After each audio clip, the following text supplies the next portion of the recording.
ಈ ಜಾಗ ಫೈನಲೈಸ್ ಮಾಡಬೇಕು ಅನ್ನೋದ್ರ ಹಿಂದೆ ಮೇನ್ ರೀಸನ್ ಏನಂದರೆ, ಇಲ್ಲಿ ಯಾವುದೇ ರೋಗ ಇರಲಿ, ಎಂಥದೇ ಸಿಚುವೇಶನ್ ಇರಲಿ, ಯಾವುದೇ ಮೆಡಿಸಿನ್ ಇಲ್ಲದೆ ದೇ ಟ್ರೈ ಟು ಕ್ಯೂರ್. ಯಾಕೆ ಅಂದರೆ we are not so much pro medicines. ನಾವಾಯಿತು, ನಮ್ಮ ತಾಯಿ ಆಯಿತು, ನಮ್ಮ ಮೆಡಿಸಿನ್ಸ್ ತೊಗೊಳಕ್ಕೆ ಇಷ್ಟ ಇಲ್ಲ. ಸೊ ಹಾಗಿದ್ದಾಗ ವೆಯ್ಟ್ ಲಾಸ್ಗೆ ಅಂತೂ we were not taking any medicines obviously, but in spite of that ಏನಾಗ್ತಾ ಇದೆ, how is it that life style Ken cure so many diseases. ಅವ್ರು ಹೇಳೋ ಪ್ರಕಾರ ಡಯಾಬಿಟೀಸ್, BP ಎಲ್ಲ ಕ್ಯೂರ್ ಮಾಡ್ತಾರೆ. And I have seen it here. ತುಂಬ ಜನ they come here only for those reasons. ಆಯಿತು, ಕಾರ್ಡಿಯೋಸ್ಕ್ಯುಲರ್ ಡಿಸೀಸಸ್ ಆಯಿತು, ಡಯಾಬಿಟೀಸ್ ಆಯಿತು, ಯಾವ ಥರ ಬರುತ್ತೆ, ಏನು ಎಂತ ಅಂತ ಸರ್ ಎಷ್ಟು ಚೆನ್ನಾಗಿ ಹೇಳ್ತಾರೆ ಅಂದರೆ, you will understand the basic reason for all these diseases. So main intention ಇದೆಲ್ಲ ನೋಡಿಕೊಂಡು, ಇದೆಲ್ಲ ವಿಡಿಯೋ ನೋಡಿಕೊಂಡು ಬಂದ್ವಿ ನಾವು. And there was another reason, ಇದು ಸಸ್ಟೈನಬಲ್ ಆಗಿರಬೇಕು ಅಂತ. ಬೇರೆ ಇನ್ಸ್ಟಿಟ್ಯೂಷನ್ಸಲ್ಲಿ, ಬೇರೆ ಸೆಂಟರ್ಸಲ್ಲಿ ಹೋದರೆ ಹೌದು, they'll be a lot of activities, massage ಇರ್ಬೋದು, ಇಲ್ಲ ಜ್ಯೂಸು, ಅದು ಇದು ಎಲ್ಲ ಮಿಕ್ಸ್ ಆ್ಯಂಡ್ ಮ್ಯಾಚ್ ಇರುತ್ತೆ. ಬಟ್ ಅದು ನಾವು after leaving the centre we can not follow. So ಈ ಸೆಂಟರ್ನ ಬಿಟ್ಟು ಮತ್ತೆ ವಾಪಸ್ ನಾವು ನಮ್ಮ ಮನೆಗೆ ಹೋದಾಗ can we follow that diet, can we follow those techniques? ಹೌದು, ಮಸಾಜ್ ಎಲ್ಲ ಮತ್ತೆ ಎಷ್ಟು ದಿನ ಅಂತ ಕಂಟಿನ್ಯೂ ಮಾಡ್ತೀವಿ? ಹೌದು, 1 ತಿಂಗಳು ಕಂಟಿನ್ಯೂ ಮಾಡ್ಬೋದು, 2 ಮಾಡ್ಬೋದು, ಆಮೇಲೆ then will get bored, will stop. So I didn't want that to happen. ಒಂದು ಸಸ್ಟೈನಬಲ್ ರೀತಿಯಲ್ಲಿ ನಾವು ಲೈಫ್ ಸ್ಟೈಲ್ ಹೇಗೆ ಚೇಂಜ್ ಮಾಡ್ಕೋಬಹುದು. ಬೈ ಚಾನ್ಸ್ ನಾವು ಮಾಡ್ತಾ ಇದ್ದೀವಿ, we are doing a lot of things. Actually ನಾವು ವಾಕ್ ಮಾಡ್ತೀವಿ, it's not only that, salads ತಿಂತೀವಿ, ಎಲ್ಲ ಇದೆ. But is it something wrong that we are doing that as a result of which ನಮ್ಮ weight ಇಳಿತಾ ಇಲ್ಲ ಅಥವಾ ಪ್ರಾಬ್ಲಮ್ಸ್ ಆಗ್ತಾ ಇದೆ ನಮ್ಮ ದೇಹದಲ್ಲಿ ಅಂತ ತಿಳ್ಕೊಳ್ಳೋದಿತ್ತು. So that was the main intention ನಾವು ಬಂದಿದ್ದು. ಸೊ ಇಲ್ಲಿ ಬಂದ ಮೇಲೆ ಇನಿಷಿಯಲಿ ಸ್ವಲ್ಪ ಕಷ್ಟ ಆಯಿತು, ಯಾಕಂದರೆ ಫುಡ್ ಲಿಮಿಟ್ ಮಾಡ್ತಾರೆ. That is one of the major things that we have to do. Actually we are overeating, most of us. ನಮಗೆ ದೇಹಕ್ಕೆ ಎಷ್ಟು ಕ್ಯಾಲರೀಸ್ ಬೇಕೋ ಅದಕ್ಕಿಂತ ಹೆಚ್ಚೆ ನಾವು ತಿಂತಾ ಇದ್ದೀವಿ. ಫುಡ್ ಲಿಮಿಟ್ ಮಾಡಿದ್ರು. ಇನಿಷಿಯಲಿ ಕಷ್ಟ ಆಯಿತು, ಹೊಟ್ಟೆ ಹಸಿಕೊಂಡು ಮಲ್ಕೊಂಡ್ವಿ. ಓವರ್ ಟೈಮ್ ಬರ್ತಾ ಬರ್ತಾ ಬರ್ತಾ ಅವರು ಹೇಳೋದು ಆಯಿತು. ಯಾವ ರೀತಿ ಹೇಳ್ತಾರೆ ಅಂದರೆ, ಸಾಲ್ಟ್ ಬೇಡ, ಆಯಿಲ್ ಕಡಿಮೆ ಮಾಡಿ, ಸಾಲ್ಟ್ ಕಡಿಮೆ ಮಾಡಿ, ಆಯಿಲ್ ಕಡಿಮೆ ಮಾಡಿ, ಬಿಕಾಸ್ ನಿಮ್ಮ ಬಾಡಿಗೆ ಎಷ್ಟು ಬೇಕು ದಿನಕ್ಕೆ. ಫಾರ್ ಎಕ್ಸಾಂಪಲ್ ಹೀಸೆ ಸಾಲ್ಟ್ 2 mg ಅಷ್ಟೇ ಬೇಕು ದಿನಕ್ಕೆ, ಸೋಡಿಯಂ 2 mg ಬೇಕು, salt total 5 mg. Again oil ಇಷ್ಟೇ ಹೇಳ್ತಾರೆ, 10 to 15 ml ಅಷ್ಟೇ. ಅದಕ್ಕಿಂತ ಹೆಚ್ಚು ನೀವು ತೊಗೊಂಡ್ರೆ it will just go and set in your body. ಅದು ಎಲ್ಲಿ ಹೋಗುತ್ತೆ, ಯಾವ ರೀತಿ ಹೋಗುತ್ತೆ ಎಲ್ಲನೂ ಎಷ್ಟು ಚೆನ್ನಾಗಿ ಎಕ್ಸ್ಪ್ಲೇನ್ ಮಾಡ್ತಾರೆ. He puts it out very logically and in a very scientific manner. ಆದ್ದರಿಂದ that is what actually attracted me also. So ಅವ್ರು ಹೇಳೋದು ನೋಡಿ, in fact I was somebody who didn't like fasting. Or first day ಒಂದೇ ಒಂದು ಚಪಾತಿ ತಿಂದೆ, ಹೊಟ್ಟೆ ತುಂಬ ಹಸಿತಾ ಇತ್ತು. ಅಲ್ಲಿಂದ ಮೈ ಜರ್ನಿ ಸ್ಟಾರ್ಟೆಡ್. ಫಸ್ಟ್ ತಿಂದೆ, ಸಂಜೆನೂ ಊಟ ಮಾಡಿದೆ, ಬಿಸಿಬೇಳೆ ಬಾತು, ಅದು ರಾತ್ರಿ ಹೊಟ್ಟೆ ತುಂಬಿತು, ಮಲ್ಕೊಂಡೆ. ನೆಕ್ಸ್ಟ್ ಡೇಯಿಂದ ಒಂದು ಚಪಾತಿನ ಓಕೆ ಇದೇ ನನ್ನ ಜೀವ ಅಂದ್ಕೊಂಡು ತುಂಬ ಹೊತ್ತು ತಿಂದು, ಅವ್ರು ಹೇಳ್ತಾರಲ್ಲ ಅಗ್ದು ತಿನ್ನಿ ಅಂತ, I try doing that. So that time ಅಷ್ಟು ಹೊಟ್ಟೆ ಹಸಿಲಿಲ್ಲ. ನೆಕ್ಸ್ಟ್ ಓವರ್ ಟೈಮ್ ನಂಗೆ ಅವತ್ತು ಸಂಜೆನೂ ಆಯಿತು, 2-3 ದಿನ ಆದಮೇಲೆ ಹೊಟ್ಟೆ ಹಸಿವು ತಾನೇ ಕಡಿಮೆ ಆಯಿತು, ನ್ಯಾಚುರಲಿ ಕಡಿಮೆ ಆಯಿತು. ಆ್ಯಂಡ್ ಅವತ್ತು especially third day or 4th day ಉಪವಾಸದ ಬಗ್ಗೆ ಹೇಳ್ತಾರೆ. ಯಾವ ರೀತಿ ಉಪವಾಸ ಹೆಲ್ಪ್ ಆಗುತ್ತೆ ನಮಗೆ. ಬೇಸಿಕಲಿ ಅದರ ರೀಸನ್ ಏನು ಅಂದರೆ, it will help our cells to eliminate toxins. So ನಮ್ಮ ಬಾಡಿಗೆ ರೆಸ್ಟ್ ಬೇಕು, ಸೆಲ್ಸಿಗೆ ಎಲಿಮಿನೇಷನ್ ಮೆಕ್ಯಾನಿಸಮ್ ಬೇಕು. ನಾವು ಕಂಟಿನ್ಯೂಸ್ ಊಟ ಮಾಡ್ತಾಯಿದ್ರೆ ಏನಾಗುತ್ತೆ, ನಮ್ಮ ಬಾಡಿ ಅಬ್ಸಾರ್ಬ್ ಮಾಡ್ಕೊಂಡಿರುತ್ತೆ. ಯಾವ ಮಟ್ಟಕ್ಕೆ ಮಾಡುತ್ತೆ, ಟು ವಾಟ್ ಎಕ್ಸ್ಟೆಂಟ್, ಅವು ಆಮೇಲೆ ಬಿಯಾಂಡ್ ಅ ಪಾಯಿಂಟ್ ಅವು ಹಾಳಾಗತ್ತೆ. So we need rest for a body. ಅದನ್ನು ಸೈಂಟಿಫಿಕ್ಕಾಗಿ ಎಷ್ಟು ಚೆನ್ನಾಗಿ ಹೇಳಿದ್ರು ಅಂದರೆ, ಐ ವಾಸ್ ಆ್ಯಕ್ಚುಲಿ ಇನ್ಸ್ಪೈರ್ಡ್. ಆ ಇನ್ಸ್ಪಿರೇಷನ್ ತೊಗೊಂಡು ನಾನು ಅಂದ್ಕೊಂಡೆ, ಓಕೆ ಇಲ್ಲಿ ರಿಸ್ಕ್ ತೊಗೊಳಕ್ಕೆ ಅಂತ ಬಂದಿದ್ದೀವಿ, ಲೆಟ್ ಮೀ ಡೂ ನೀರಾಹಾರ. ಒಂದು ಸತಿ ಟ್ರೈ ಮಾಡೋಣ, 2 ಹೊತ್ತು ಊಟ ಇಲ್ಲದೇ ಟ್ರೈ ಮಾಡೋಣ, ಏನಾಗುತ್ತೆ ನೋಡೋಣ ಅಂತ. ಹೆಚ್ಚು ಕಡಿಮೆ ಆದರೆ anyway they will be taking care of us. But ಆರಾಮಾಗಿ ಮಾಡಿದೆ. ಅವತ್ತು ಹೊಟ್ಟೆ ಹಸಿವು ಇಲ್ಲ, ಏನೂ ಇಲ್ಲ. ನೆಕ್ಸ್ಟ್ ಡೇ ಬೆಳಿಗ್ಗೆನೂ I was ready to do ನೀರಾಹಾರ. ಅವರೇ ಹೇಳಿದ್ರು, ಬೇಡ ಈಗ ಸಾಕು, ನೆಕ್ಸ್ಟ್ ಫ್ರೂಟ್ಸ್ ತೊಗೊಳ್ಳಿ and then continue with your normal diet ಅಂತ. So once in a while ಈ ರೀತಿ ನಾವು ಉಪವಾಸನೂ ಮಾಡಬಹುದು. ಯಾವ ರೀತಿ ನಾವು ಡಯಟ್ ಮಾಡಿಫೈ ಮಾಡ್ಕೊಳ್ಬೋದು, ನಮ್ಮ ಬಾಡಿಗೆ ಹೆಲ್ಪ್ ಆಗೋ ಥರ ಈ ಎಕ್ಸ್ಪೆರಿಮೆಂಟ್ಸು ಇಲ್ಲಿ ನಾವು ಮಾಡ್ಕೊಳ್ಬೋದು. So based on all this experiments ನಂದು ಆ್ಯಕ್ಚುಲಿ ಓವರ್ ಟೈಮ್ 2.5 kgs ಕಡಿಮೆ ಆಗಿದೆ ವಿದಿನ್ 5-6 days. ಅದೊಂದು ಮೇಜರ್ ಅಡ್ವಾಂಟೇಜ್. ಆ್ಯಂಡ್ ಆಮೇಲೆ 5-6 ಡೇಸಲ್ಲಿ 2-2.5 kg ರೆಡ್ಯೂಸ್ ಆಗೋದೇನು ದೊಡ್ಡದಲ್ಲ, ಆಗಿದೆ. But it is immediate gratification ಅಂತ ನಾನು ಹೇಳ್ಬೋದು. But it has to be sustainable. ಆ ಸಸ್ಟೈನಬಿಲಿಟಿಗೆ ನಮ್ಮ ಮೈಂಡ್ಸೆಟ್ ಚೇಂಜ್ ಆಗಬೇಕು.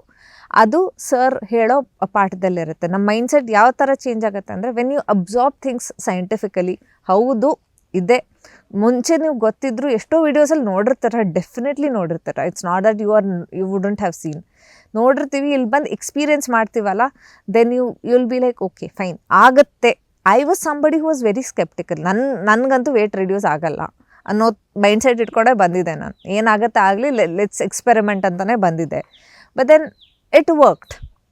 ಸೊ ಅದು ಆ್ಯಕ್ಚುಲಿ ವರ್ಕ್ ಆಗ್ತಾ ಇದೆ ಅಂದರೆ you will get confidence also. Your mind will become stronger. Over time ನಾವು ಪ್ಲ್ಯಾನ್ ಮಾಡ್ಬೋದು, ಹೌದು I can do this, I can not do this. You might not be following everything. ಏನೇನು ಮಾಡಿದ್ದೀವಿ ಅದನ್ನ ಎಲ್ಲನೂ ಫಾಲೋ ಮಾಡಲಿಕ್ಕಿಲ್ಲ. ಬಟ್ ಸ್ವಲ್ಪ, even if I follow 25-50%, there will be a lot of changes in my body, in my health. ಅದಂತೂ ನಾನು ಡೆಫಿನೆಟಾಗಿ ಹೇಳ್ತೇನೆ.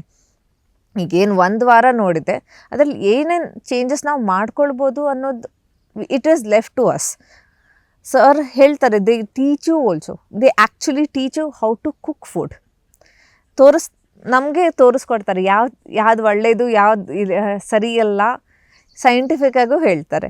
So ಇವನ್ನೆಲ್ಲ ನೋಡಿ ನಾವು ಅಡುಗೆ ಮಾಡೋದು ಕಲಿತೀವಿ, ಒಳ್ಳೆಯ ಆಹಾರ ತಿನ್ನೋದು ಕಲಿತೀವಿ. ಪ್ಲಸ್ ಮೋಸ್ಟ್ ಇಂಪಾರ್ಟೆಂಟ್, ಯಾವ ರೀತಿ ತಿನ್ನಬೇಕು, how are we suppose to eat it, when are we suppose to eat it, ಅದನ್ನು ಕಲಿತೀವಿ. ಅದು with logical explanation. For example, ನಾವೆಲ್ಲ ಕೇಳಿದ್ದೀವಿ ಜೈನ್ಸ್ 6 to 7, 6 ಗಂಟೆ 7 ಗಂಟೆ ಒಳಗೆ ಊಟ ಮಾಡಿ ಮುಗಿಸ್ತಾರೆ ಅಂತ. But what is the reason? Scientific reason ಏನು? ಹೌದು, ಓವರ್ ಟೈಮ್ ನಮ್ಮ ಫುಡ್ ಡೈಜೆಸ್ಟ್ ಆಗೋಕ್ಕೆ 3-4 ಗಂಟೆ ಬೇಕು ಅಂತೀವಿ. ಬಟ್ ಆ ಡೈಜೆಸ್ಟ್ ಆಗಿರೋ ಫುಡ್ನ ಅಬ್ಸಾರ್ಬ್ ಮಾಡಿ ಆ ಥರ ನಾವು ಕೆಲಸ ಮಾಡ್ತೀವಾ? That is the question. ಹೌದು, ನಾವು ತಿಂತೀವಿ, ತುಂಬಾ ತಿಂತೀವಿ, ಬಟ್ ಈಸ್ ಇಟ್ ವರ್ತ್? ಅಂದರೆ ಅಷ್ಟು ಎನರ್ಜಿ ನಾವು ನ್ಯೂಟ್ರಿಯೆಂಟ್ಸು ಅದೆಲ್ಲ ತೊಗೊಂಡು ಆರ್ ವಿ ವರ್ಕಿಂಗ್ ಔಟ್? ಅಷ್ಟು ಯೂಸ್ ಆಗುತ್ತಾ ನಮಗೆ? That is a question he races. ನೀವು ಯೂಸ್ ಆಗೋದಿದ್ರೆ ಊಟ ಮಾಡಿ ರಾತ್ರಿ, ಇಲ್ಲ ಯಾಕೆ ಮಾಡ್ತೀರಾ? ರಾತ್ರಿ 9-10 ಗಂಟೆಗೆ ಊಟ ಮಾಡಿ ನಾವು ಹೋಗಿ ಮಲ್ಕೊಳ್ತೀವಿ ಅಲ್ವಾ? So that is whatever we eat is not going to be used. So ಅದೇ ನಾವು ಬೈ ಚಾನ್ಸ್ 6 o'clock 7 o'clock ತಿಂದರೆ at least we will be active till 10 o'clock. ಏನೋ ಒಂದಿಷ್ಟು ಏನೇ ಡೈಜೆಸ್ಟ್ ಆದರೂ ಸ್ವಲ್ಪ ಮಟ್ಟಿಗಾದರೂ ಯೂಸ್ ಆಗುತ್ತೆ. Another reason what he says is, ಹೌದು ನಮ್ದು ಒರಿಜಿನಲ್ ಯಾವ ಥರ ನಾವು ಎವಲ್ಯೂಷನ್ ಆಗಿದೆ ಅದು ವಿತ್ ಸನ್ಲೈಟ್. ಬೆಳಿಗ್ಗೆ rise with the sun, sleep with the ಸನ್ ಅನ್ನೋ ಥರ. ಅಂದರೆ at least whatever energy you get from the sun is used for your digestion and it will be helpful ಅನ್ನೋ ಥರ ಹೇಳ್ತಾರೆ. ಸೊ ಈ ರೀತಿಯಾಗಿ ಎಲ್ಲನೂ ಎಷ್ಟು ಚೆನ್ನಾಗಿ ಕಟ್ಟುನಿಟ್ಟಾಗಿ ಸೈಂಟಿಫಿಕ್ಕಾಗಿ ಹೇಳ್ತಾರೆ. ಸೊ ಆದ್ದರಿಂದ you get inspired also, you want to you see the results also. ನನ್ನಲ್ಲಷ್ಟೇ ಅಲ್ಲ, ಇಲ್ಲಿ ತುಂಬ ಜನದ ನೋಡಿದ್ದೀನಿ, everybody is happy. Everybody comes with ಒಂದಿಲ್ಲ ಒಂದು ಪ್ರಾಬ್ಲಮ್ ತೊಗೊಂಡು ಬಂದಿರ್ತಾರೆ. Especially even they have cured cancer also ಅಂತ ಹೇಳ್ತಾರೆ. That was very surprising for me. He knows about most of the diseases. Another inspiring thing for me is, ಅವ್ರು ಸುಮ್ಮನೆ ಮಾತಾಡಲ್ಲ, ಏನೋ ಓದ್ಕೊಂಬಂದಿದ್ದಾರೆ, ಕಾಲೇಜಲ್ಲಿ ಡಿಗ್ರಿ ತೊಗೊಂಡಿದ್ದಾರೆ ಅಂತ ಮಾತಾಡಲ್ಲ. he has worked on it, he has experimented on his own body. ಅವರು ಒಂದೊಂದು case studies ಹೇಳ್ತಾರೆ. ಒಂದು ಸಿರಿಧಾನ್ಯದ ಕೇಸ್ ಸ್ಟಡಿ ಹೇಳಿದರು. It was what he experienced. ಅವರು ಪ್ರಾಬ್ಲಮ್ ಆಗಿ ಏನೋ ಎಲ್ಲೆಲ್ಲಿ ಪ್ರಾಬ್ಲಮ್ ಆಗಿ ಯಾವ ರೀತಿ ಅವ್ರು ಸೊಲ್ಯೂಷನ್ ಕಂಡುಕೊಂಡ್ರೋ ಆ ಬೇಸಸ್ ಮೇಲೆ he tells. So that is another thing which makes us actually believe him, or ಅವ್ರು ಏನು ಹೇಳ್ತಾರೆ ಹೌದು ಇರಬಹುದು ಅನ್ನೋ ಒಂದು ಪಾಸಿಟಿವ್ ಆ್ಯಟಿಟ್ಯೂಡ್ ನಮ್ಗೇನು ಬರುತ್ತೆ, that is based on his own experience and the way he has actually taught people. So ಇವನ್ನೆಲ್ಲ ನೋಡಿ our attitude will also change towards food. How we think, ನಾನು ಮುಂಚೆ ಹೇಗಿದೆ, ಓಕೆ ನಂಗೆ ಉಪವಾಸ ಮಾಡೋಕ್ಕೂ ಬರಲ್ಲ, ಅದು ಬರಲ್ಲ ಅನ್ನೋ ಥರ ಆ್ಯಟಿಟ್ಯೂಡ್ ಇತ್ತು. ಓವರ್ ಟೈಮ್ ಹೌದು ನಾನು possibly I can do it once in a week ಅನ್ನೋ ಒಂದು ಆ್ಯಟಿಟ್ಯೂಡ್ಗೆ ಮೈಂಡ್ಸೆಟ್ ಚೇಂಜ್ ಆಗುತ್ತೆ. So that is how we can incorporate all this. This is what this place has given. Jeeva Sanjeevani has given this to me. This is what I think about the institution also. Thank you very much. Madam, ಈಗ ಯೂತ್ಗೆ ಏನು ಹೇಳ್ತೀರಾ ಅಂದರೆ, ಈಗ ಕೆಲವರಿಗೆ ರೋಗ ಬಂದಿರುತ್ತೆ B P sugar, ಅಂದರೆ first ಸ್ಟೇಜಲ್ಲೇ ಬಂದರೆ ಬೇಗ ಕ್ಯೂರ್ ಆಗುತ್ತೆ ಅಲ್ವಾ? ತುಂಬ ಈಗ 50 ವರ್ಷ 60 ವರ್ಷ ಆದಮೇಲೆ ಬರ್ತಾರೆ ಕೆಲವರು, ಟ್ಯಾಬ್ಲೆಟು ಹಾಸ್ಪಿಟಲ್ ಎಲ್ಲ ಹುಡ್ಕೊಂಡು ಬರ್ತಾರೆ. ಅಂಥವ್ರಿಗೆ ಏನು ಹೇಳ್ತಾರೆ, ಬಿಫೋರೇ ಏನು ಮಾಡ್ಕೊಬೋದು ಅಂತ? So now youth, especially youth of these days, I belong to that group. Now we have a lot of food options. ನಾವು ಜಂಕು ಇಷ್ಟ ಆಗುತ್ತೆ, ಚಾಟ್ಸ್ ಇಷ್ಟ ಆಗುತ್ತೆ, ವೆರೈಟಿ ತುಂಬ ಇದೆ, ದುಡ್ಡು ತುಂಬ ಇದೆ. ನಾವು ಹೊರಗೆ ಹೋಗಿ ಊಟ ಮಾಡ್ಬೋದು. ಆಪ್ಷನ್ಸ್ ಎಲ್ಲ ತುಂಬ ಅಂದರೆ ತುಂಬ ಇದೆ, which will keep attracting us.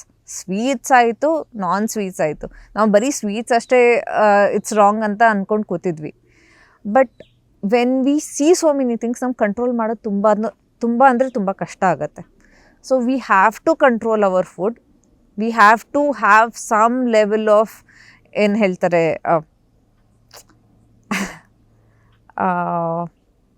Balance ಅನ್ನೋದು ಒಂದು ಇರಬೇಕು. ಆಮೇಲೆ ನಾವು ಮೆಂಟಲಿ ಸ್ಟ್ರಾಂಗ್ ಆಗಬೇಕು ಅಷ್ಟೇ. ಡಿಸಿಪ್ಲಿನ್ ಅನ್ನೋದಿರಬೇಕು when it comes to food. Because ನಮ್ಮ ಕಂಟ್ರೋಲ್ ನಮ್ಮ ಊಟದ ಮೇಲೆ ಇರಲಿಲ್ಲ ಅಂದರೆ ನೋಬಡಿ ಕ್ಯಾನ್ ಹೆಲ್ಪ್ ಅಸ್. ಇಲ್ಲಿ ಬಂದರೂ ಅವ್ರು ಅದೇ ಕಲಿಸೋದು. They'll teach us how to be disciplined about food. So that is what we have to do. ನಮ್ಮಲ್ಲೇ ನಾವು ಇನ್ಕಾರ್ಪೊರೇಟ್ ಮುಂಚೆಯಿಂದ ಮಾಡ್ಕೊಂಬಂದರೆ we will be free from most of the diseases. ಇಲ್ಲ ನಾವು ಈಗ ಈ ನಡುವೆ 30-40 we see a lot of problems, especially when it comes to jobs where we just sit and work out ಅಲ್ಲ. ಆವಾಗ ಮಿನಿಮಮ್ ಎನರ್ಜಿ ರಿಕ್ವೈರ್ಮೆಂಟ್ ಇರುತ್ತೆ ನಾವು, but we consume a lot of food. And I understand it's very difficult to limit ಆ food timings between 6 to 7. ಅದು ಆ ಕಡೆ ಈ ಕಡೆ ಏನೋ ಬಂದು ಪಾರ್ಟೀಸು ಅದು ಇದು ತುಂಬಾ ಇರುತ್ತೆ. ಬಟ್ ಸ್ಟಿಲ್ ಆ ಟೈಮಲ್ಲಿ okay, once in a while sir says okay, don't limit anything, don't ಇದು ತಿನ್ನಬೇಡಿ ಅದು ತಿನ್ನಬೇಡಿ ಅಂತ ಏನು ರಿಸ್ಟ್ರಿಕ್ಷನ್ಸ್ ಹಾಕಲ್ಲ. But then once you go out, you have a party, you come back, next day ಉಪವಾಸ ಮಾಡಿ, ಅಥವಾ ಅದನ್ನು 2 ದಿನ ಬಿಟ್ಟು ಉಪವಾಸ ಮಾಡಿ. So that what happens is, ನೀವು ಅಷ್ಟು ತಿಂದಿರ್ತೀರ, ಎಕ್ಸ್ಟ್ರಾ ತಿಂದಿರ್ತೀರ, let your body cleanse itself. So have some sort of discipline in your life when it comes to food ಅಷ್ಟೇ.